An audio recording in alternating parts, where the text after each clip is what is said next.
Hello everyone and welcome back to Milo Farms. Well, we're out here with the 2015 Smart for 2 again today, and we are going to be doing front brakes on the car. So what we've got here, we've already got the little front hood open so you can see the brake reservoir over here because we're going to need access to that.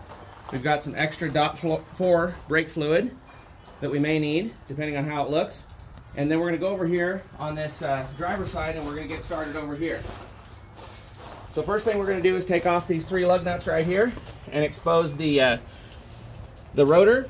And to lift the car up, you're going to want to use the little pad that's underneath the car right there where the jack is sitting. You want to make sure you have something that fits on that pad so you're not pushing on the plastic body panels.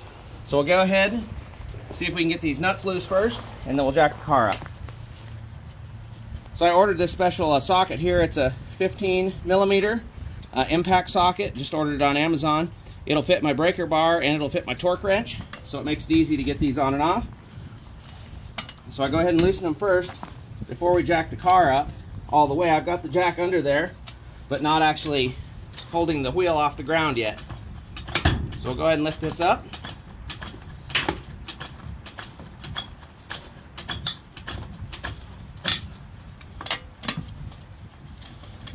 Interesting thing with Smart Car lug nuts is on top they actually look like a nut, but on the bottom they're actually a bolt. So we'll go ahead and take all 3 of these off.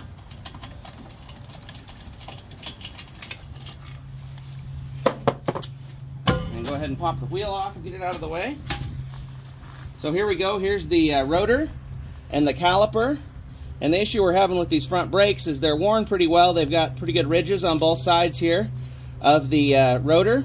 And then we're getting some weird squeaking noises from the front brakes, and I think we're going to find that the little squealer on the front brakes is actually touching on the back of the rotor here. So first thing we're going to do is we're going to take these 2 bolts off right here, one here and one here.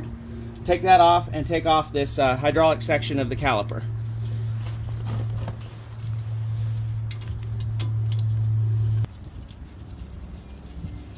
So once we get these 2 bolts out here,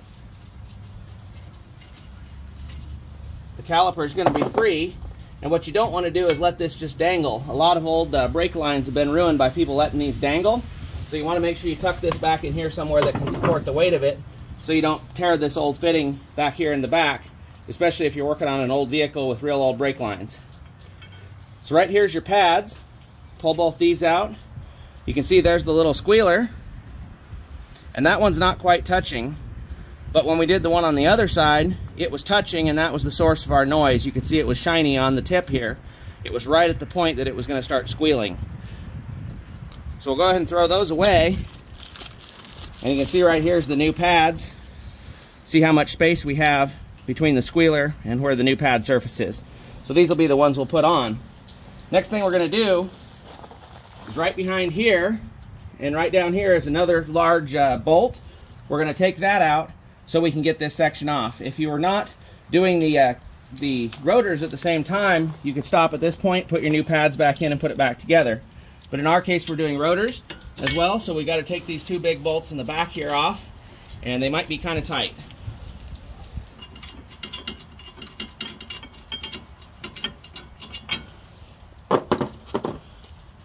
So what we're going to want to do while we have this off, there's this little surface right here and right here. And that's where your pads ride back and forth. You can see where it's a little shiny. You want to make sure you wire brush both those sides off. Get that nice and clean. Something like that so those pads don't catch on there and cause your brakes to drag.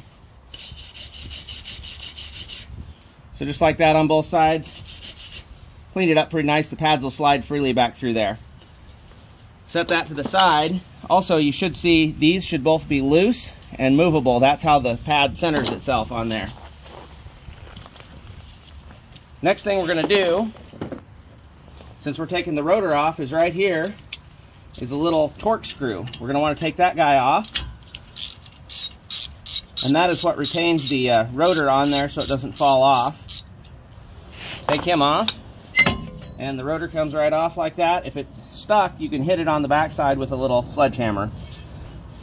And there's the rotor right there. You can kind of see that lip. These can be measured and resurfaced, but the amount of material wear is not very much before they need to be replaced. So we're just going to replace them. They're cheap. It's only about $100 for the parts for this whole brake job, so not a bad deal at all.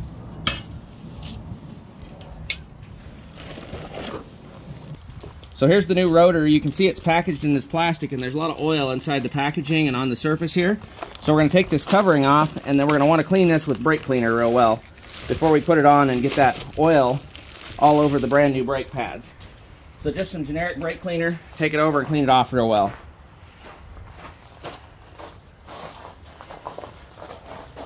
Now putting this back together, we're going to want to line up this little torque screw right here with where that is right there.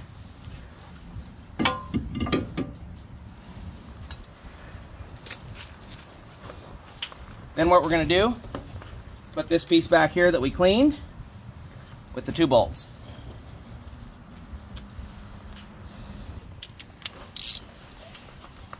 Go ahead and tighten these up, and tightening all this stuff up, you want to make sure you follow the torque specifications in the manual for everything. So we've got that back on, and we want to grab our caliper here that we hung up behind, and you can see this piston right here that's sticking out about 3/4 of an inch. We need to push that back in so we can get the new pads on there.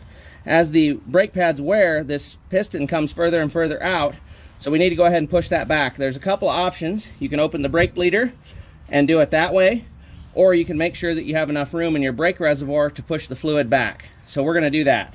And what we're going to do is we're going to use this wrench and grab right here, and we're going to push back on this and slowly work this back in. You want to do it straight though, so you don't ruin the seal. We're going to push it back all the way in like that. And you can see there it's back now. Then we're going to grab our new pads right here. The one with the squealer goes on the back, I believe, because it'll only fit that way. The one on the front here, and they go with the pad side to the rotor, and then these little springs out to the back. Those little springs are what keeps that thing pushed down. And then here's our caliper. Make sure we don't have any kinks in that line, and we'll pull these little pieces that slide back in and slip that right on just like that. Then we're going to get our 2 bolts and get everything lined up and tighten it up. So it might take just a little moving it around, get everything lined up the first time, get everything started. And then you'll have to push it in just a little bit to get those to catch, because you're compressing those little springs that keep the tension on everything. So there's that. We'll tighten them up.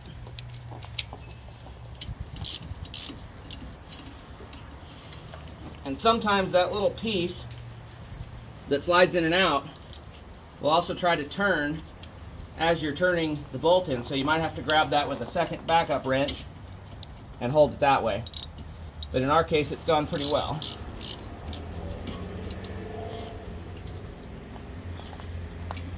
So everything's tightened up, and that should be it. So what you're going to go ahead and do is put the wheel back on, get everything tightened up to the proper specifications, and then you're going to want to pump the brakes a few times to make sure everything is seated back down in here and everything's refilled with fluid before you just take off down the road and don't have any brakes. Then you'll go through the break-in process, and they should be good to go. So this is also a good time if you want to bleed the brakes and make sure there's no bubbles. It's a prime opportunity to do that. So you can also do that with the bleeder back here. So I hope everybody enjoyed the video. Check out the products on Amazon that we have for the links for all these items. And remember, you can't finish a project without getting started.